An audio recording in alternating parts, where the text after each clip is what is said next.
Welcome to today's episode of the Insurance, Life, and Everything in Between podcast. My name is Adam Brsan. And I'm Chris Smith. If you've yet to do so, hit that subscribe button so you never miss another episode. And if you love this podcast, don't forget to share it with a friend or colleague. We greatly appreciate your help and support. Today, we're going to be talking about a type of person. A type of person that through all the trials and tribulations, and when they have all the odds stacked against them, they're still going to do everything in their power to overcome those odds and win. And if even maybe they'll come up a little bit short of winning, but again, they're going to do everything in their power to do so. And what I'm talking about is an underdog. That's kind of like the characteristics of an underdog. What got me thinking about this the other night, I was playing with my son. He was playing with his Hot Wheels and his monster trucks, and he always has YouTube on, and just kind of get tired of watching all these kids' videos all the time. I put on the movie Invincible on the Disney Channel or on Disney Plus. For those of you who've never seen it, it's a movie about a football player by the name of Vince Papale, who was actually like a bartender at the time. The Eagles, he played for the Eagles for a couple seasons, but prior to that, like he was a bartender and he was just a fan. I mean, he went to games and they had a few losing seasons in a row and they ended up hiring a new coach. And I think it was kind of more of a publicity stunt than anything, but the new coach at the time, and this is a true story, but at the time, the head coach that they had hired is Dick Vermeil. And in his opening press conference, he mentioned that he was going to be hosting an open tryout for anybody who wanted to come try out for the team. And this Vince Papale, he had a little bit of experience playing football in high school. He might have played like maybe a little bit of semi-pro. I know they didn't mention that in the movie, but anyways, he goes to this tryout.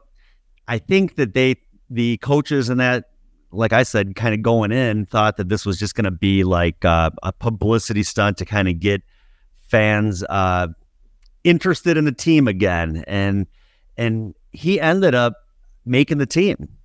And to me, I mean, that's just one example of an underdog, somebody who, against all odds, when everything is stacked up against them, is going to do everything in their power to achieve their goals and to see to it that they're going to be successful and they're going to make it happen. So yeah, I was watching that movie and I kind of started thinking a little bit about what an underdog is. And then I started watching, there's a new documentary on Netflix that I started watching on Friday. It was the Sylvester Stallone documentary. And then I started thinking about Sylvester Stallone and the movies that he did and kind of like where he came from. And I was like, wow, same thing. Like, not only are his movies like Rocky about an underdog, and I mean, I would compare Rocky to the movie Invincible. Invincible is a true story. It's almost like the true story of Rocky in more of like a football story. But, same thing, the Rocky movies, it's about a boxer who is just, doing little events locally. The world heavyweight champion of the world was going to be in a fight, and the person that he was supposed to be against ended up getting hurt, and the fight was going to be canceled. They ended up looking in that area for a boxer for him to fight. And they came across a Rocky, a hometown guy. They just figured, heck, this guy will help fill the stands, and it'll be interesting. We'll see what happens. And then Rocky, he goes in and actually puts up a good fight with Apollo Creed, the heavyweight champion of the world. And again, from there, I mean, they didn't think he stood a chance. I mean, they thought going in that he was just gonna get his butt kicked, and that he wasn't going to do anything and probably get knocked out like in the first round. And he ended up, the fight ended up being a draw where he made it all the way through the fight, every single round. And I think they they named Apollo Creed the winner just based off of like the point system. But again, I mean, just it was an achievement in itself just for him to take that fight the entire length of the fight. So again, great example of an underdog. And then Sylvester Stallone, this guy, I mean, he came from pretty much nothing, had a really bad upbringing with his parents. He worked in a few films, but I mean, the guy, I mean, really hard to understand. Nobody even wanted to hire him because they couldn't understand him. Ends up writing his own movies, directing his own movies, and acting in his own movies. I mean, there's not many people that have been successful at that, and he did this for years. Like I said, I mean, I kind of look at Sylvester Stallone as an underdog. I mean, this guy was so poor during the time of Rocky, he ended up having to sell his dog just to get by. He sells his dog to somebody outside of a convenience store. And then after he made some money in Rocky, he turned around and he wanted his dog back. And he ends up finding the guy who he sold his dog to, and he was able to get his dog back. It wasn't cheap. I think he ended up having to pay this guy like $10,000 to get his dog back. But he ended up getting his dog back, and he was actually in the dog was actually in the Rocky movie, his dog Butkus. So even like the World Series this year, I mean, we had two teams that had like zero chance at the beginning of the season. Nobody thought that the Diamondbacks and the Rangers were going to be in the World Series. I mean, just 2 years ago, both of these teams had over 100 losses. And then even last year, they were like in the one. I know one of the teams had like 68 wins, another one 74. Not a whole lot of success. So going into the year this year, I mean, they really didn't think that there was any chance whatsoever of going anywhere, of making the playoffs, and not even making the World Series. I mean, nobody thought that they had any chance of making the World Series. So again, we're talking about underdogs, people that are going to go out of their way to do what's necessary to succeed when everything's against them, when nobody thinks that they're going to succeed. And then I look back even like 6-7 years ago when the Eagles won the Super Bowl. They won the Super Bowl with a backup quarterback. Carson Wentz, he played majority of the season and then ends up tearing his ACL. He's out for the year. And Nick Foles comes in towards the end of the year. They make it to the playoffs. And I mean, nobody expected the Eagles to make it to the Super Bowl, and let alone win the Super Bowl. So kind of the same thing. I mean, it's a rarity. It's only happened a few times in professional football. And that was like the first time in, I think, like 20 years that it had happened. I mean, you could look at like maybe Tom Brady back in like, I think it was like 2000, 2001. I mean, I guess you could kind of consider him a backup. Drew Bledsoe got hurt. He came in, but I mean, he was their quarterback for a good portion of the season. Where, in this scenario, I mean, Nick Foles, I mean, he came in towards the end of the year and got him to the playoffs, and then they were able to win the Super Bowl against Tom Brady, arguably the best quarterback of all time. So what are some characteristics of an underdog, and how can an underdog, the characteristics of an underdog, relate to business, and how can it relate to my business? One characteristic of an underdog, I would say that they're at a disadvantage. They may lack resources, experience, and status compared to their competitors or their opponents. For instance, I mean, I would say back to sports, before I kind of get into how that would relate to business, back to sports. I mean, you could almost look at like the different baseball teams in Major League Baseball, where there's no salary cap. So, I mean, there's teams out there that have hundreds of millions of dollars in salary spent, putting pretty good teams on the field just based off of all the money that they're spending, buying up all the free agents. And then you have teams who have a very low salary that are well under, $100 million, and to me, that's a disadvantage. Those are teams going into the season just based off of the money that their teams are spending to put a team on the field, they're at a disadvantage to those teams that are spending a whole lot more money to put bigger name players on the roster that already have that track record of success. But there have been teams, I mean, even again, this World Series, a lot of young guys, not a whole lot of big names. These underdogs, they made it all the way through it, made it to the World Series. I would say both teams considered underdogs, and one of the underdogs outplayed the other, and the others, and the Rangers ended up winning the World Series. I would say, thinking about disadvantage in my business would be just someone who's brand new to the business that just doesn't really have that experience yet, that they're out there trying to learn the business, trying to figure out how to do it, what's going to work, what's going to not work. And so there's a bit of a disadvantage there, but if they're willing to put the time in and they're willing to learn it, I mean, that's the great thing these days about just access to all these different resources with YouTube, with all the different audio books that you can download, all the different podcasts you can listen to. I mean, there's so many things out there these days that I wish were available when I first started in the business. But those that are willing to kind of put the time in and learn the business and educate themselves, they're no longer going to be at a disadvantage. So, I mean, to me, I think in underdog, it doesn't necessarily mean that somebody just is at that disadvantage. To me, it's someone who's going to take action, and they're going to do something with, even though that everything is stacked up against them, they're not going to let that get to them. They're going to take action and see to it that they can do everything that they can to overcome that. That's, to me, what a underdog is, not someone who's just, they lack this or they lack that. They're willing to take action and they're willing to overcome that. And they're determined. They often possess a strong desire to prove themselves and do whatever they can to achieve their goals. And again, in our business, same thing. I mean, maybe things are stacked up against somebody, doesn't matter.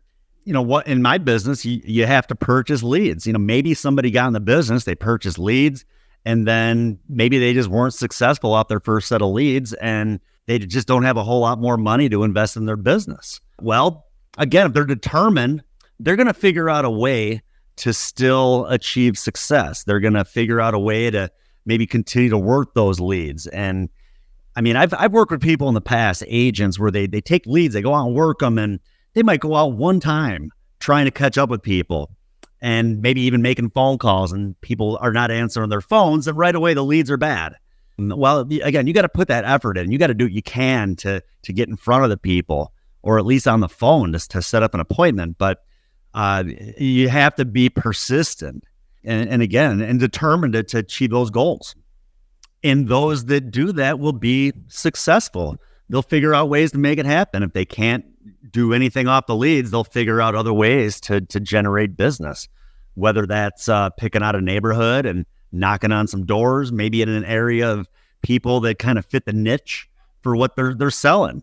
I think another characteristic of an underdog is someone who is resilient. They're willing to face those setbacks and adversity, and they know that they're going to overcome it. They're not going to fear failure. I think they know going in that they're going to succeed. They're never going to think about the what ifs. They know going in that it's going to work. And I think that's huge. I think you have to have that mindset. The more you think about the what ifs, the more you think about what if this doesn't work. Well, that's what's going to be stuck in your mind, and there's a good chance that you're going to end up failing and you're going to be in and out of the business. That, to me, that is huge, is just being resilient, being willing to face those setbacks and adversity and overcoming that.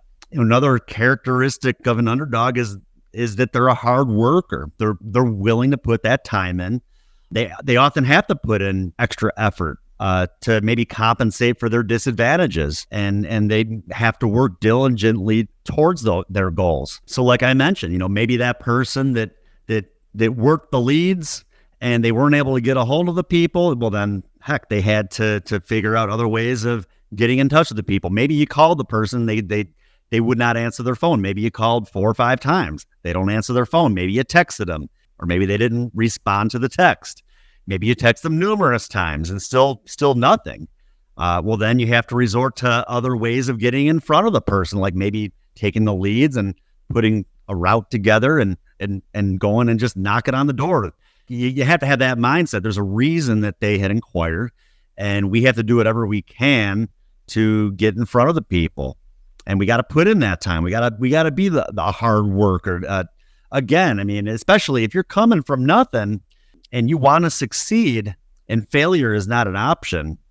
At the end of the day, you don't want to go home feeling like you could have done a little bit more. I also think that an underdog maybe is a little bit innovative, where they need to find creative solutions and alternative approaches to overcome their challenges. Same thing, like I said, in my business, a lot of that just has to do with coming up with different ways of generating business.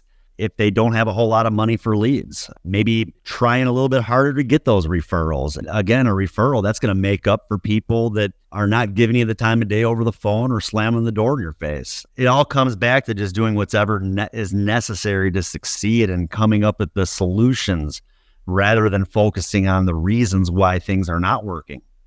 And again, they have, I think an underdog, they have that courage and they have that willingness to persevere even through difficult times. When things get tough, they always know that it's gonna get better.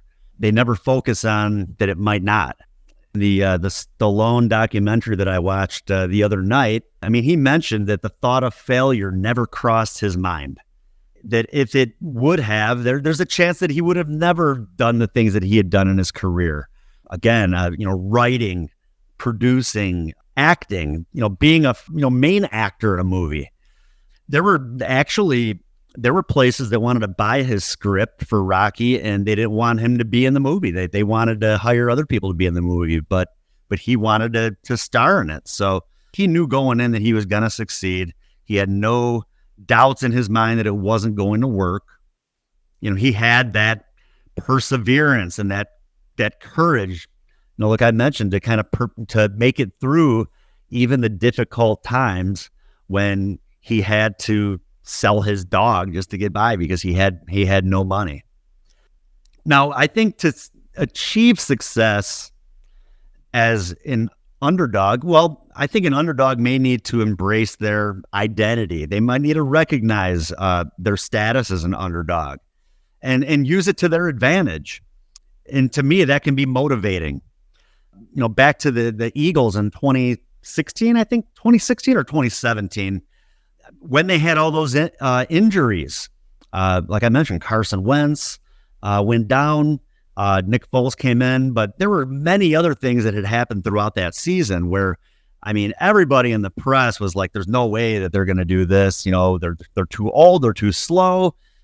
Everybody just kind of gave reasons why they were not going to succeed. And they used that to their advantage. The team, they used that to their advantage.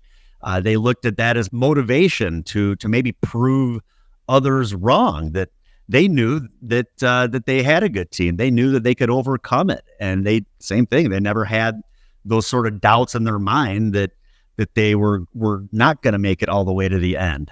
So, and again, sometimes it happens. Sometimes you don't make it to the end, but you're gonna have many more wins than losses if you have that mindset that you're gonna do whatever it takes to achieve your goals and to make it to the end.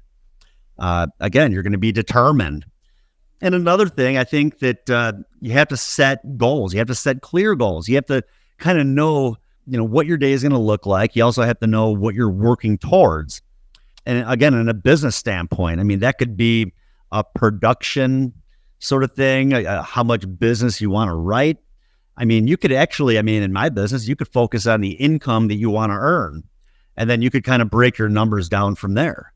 How many people am I going to have to talk to in order to make enough sales to earn the type of income that I want to make?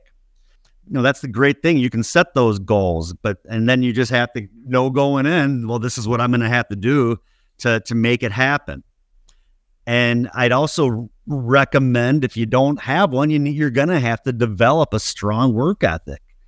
I've always said work ethic is key, and you have to be willing to put in the time. On my trainings all the time, I mention how I can help you as much as you want. And you're going to be able to learn a lot from me. But at the end of the day, if you're not willing or able to get up and out of bed and out to go see people, then there's really no sense in even taking those first few steps. Work ethic is key. Yeah, you have to have money for leads. Well, what's the sense in purchasing leads if you don't want to go out and work them? I had an agent once. He went out. He didn't go out. He purchased about 80 leads. So he has the leads. He's had the training. I took him out. We had at least 1 or 2 days out in the field together, working my leads, getting into houses. So he saw the whole process of how everything worked. But then he just was not able to get up and out and go do it himself. He purchased the leads. It's like, and I think it was more of a fear of failure. Maybe didn't want to admit it, but it was more fear of failure. I purchased all these leads. I invested all this money. And what happens if I don't make any sales? And again, when you have that mindset, the what ifs, you're not going to make sales. It's going to be that all you're thinking about, your focus, all your brain is telling you is that I'm not going to make sales. Your brain's not even thinking about the fact that with those leads you can make sales. All it hears is the what if I don't, and you're going to end up not making sales.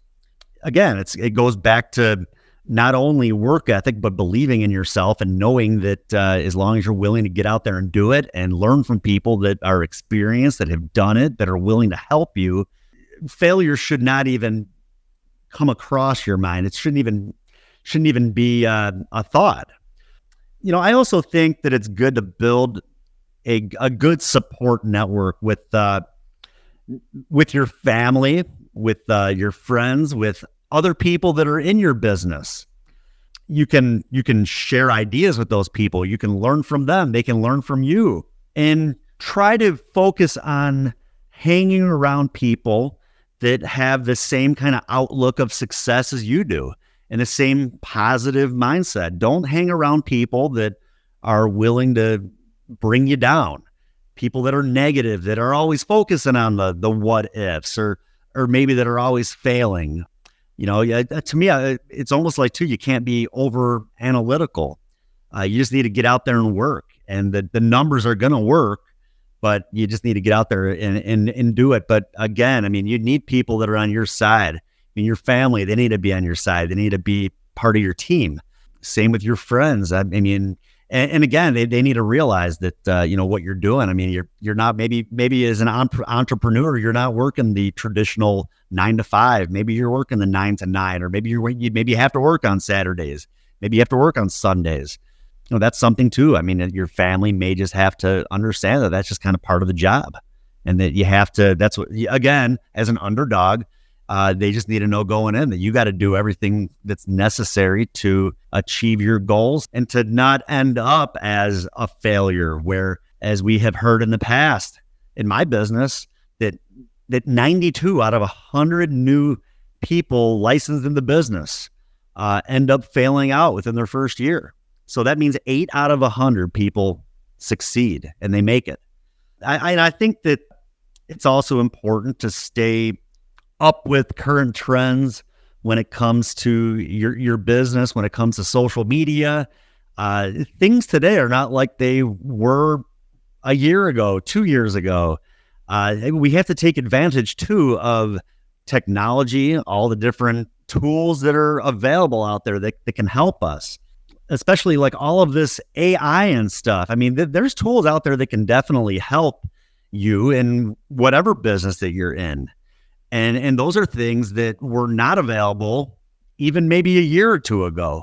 So again, take advantage. The more tools that you have that can kind of take away from the time that you could spend doing things that are going to help you make money, the better.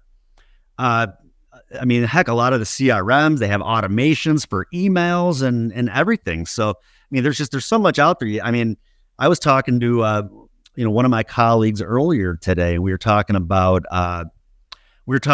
how when I first started recruiting agents into my business, really my main method was getting on Craigslist and posting ads. I was posting about 5 to 7 ads in different areas every day. And now it's like Craigslist really isn't a thing. I mean, you have to adapt to new avenues of what's available and what's out there, and figuring out other ways to continue to build and grow. So just like anything else, you have to be willing to adapt. There's people out there that maybe are old school, that they've always done things one way. They never want to change. And they unfortunately are never able to really grow, because what worked in the past, it's not working as well today, especially when there's so much more competition, so many other ways that people can discover your competition. Social media, I mean, half the people that I work with, I wouldn't even be working with. I wouldn't even know them if it wasn't for social media, and just kind of becoming friends with people that through different groups that all had the same, the same goals, the same mindset, and they were in the same line of business as I was in. So you really do have to take advantage of that, and be adaptable to change and use it to your advantage. And I think an underdog, similar to like what I mentioned earlier about Sylvester Stallone, they believe in themselves. They have that confidence, and they know that they're going to succeed. They don't sit around feeling sorry for themselves. They don't feel like they're going to fail. It's a mindset, and you have to know going in that you're going to succeed and that you're going to do well, and you can never have those doubts cross your mind. Because I mean, I've had days where I'm out there working and things just aren't going good. You have to figure out ways to kind of get back into a positive mindset, or it's going to ruin your day. You're going to go home upset and discouraged. And I've seen agents in my business that are in and out of the business in one day. I might take them out. We might work for a few days. We do really well. We write a lot of business, and then they get out there. They might think it's going to be easy because, unfortunately, we did pretty well. I mean, again, when I've been doing it a while, maybe sometimes I make it look too easy, but they'll go out, they'll work. They realize it's not as easy as it looks, and they end up in and out of the business. So, but if they would have believed in themselves and also kind of seen through my experience that it works, maybe they would have stuck with it a little bit longer. But instead, they decided to go the other route, and all we can really do is just wish them well. And I think that just to kind of close this off, I think that most underdogs are always able to focus on continuous improvement, and they always want to get better. For instance, as I mentioned, I mean, just all the different tools that are available these days with YouTube and all the different podcasts and Audible and just so much content. I mean, I've been in the business 21 years. I still go out and sell. And while I'm in the field all day in my car, I'm listening to content. I'm listening to podcasts. I'm listening to Audible, maybe even some stuff on YouTube. So again, I mean, we can never stop learning. We always have to focus on improving and getting better. And I think that at the end of the day, if you take all this in, and just kind of realize, heck, maybe I am an underdog. Maybe this makes a lot of sense. But again, an underdog isn't just somebody that has those disadvantages at the beginning. It's the person that has those disadvantages, but then they're willing to take those extra steps to get better and to learn and to and again that are not going to doubt themselves, and they're going to go out of their way to achieve success, and they're going to go out of their way to win. And even if they come up short, they are at least going to know when they go to bed at night that they gave it their all and did everything they could to achieve that success, and they're going to try again tomorrow. And this concludes another episode of the Insurance, Life, and Everything in Between podcast. If you like what you heard, don't forget to subscribe, share with a friend or colleague, and if you have any comments or suggestions for future episodes, please leave those too. Any input is greatly appreciated. Thank you.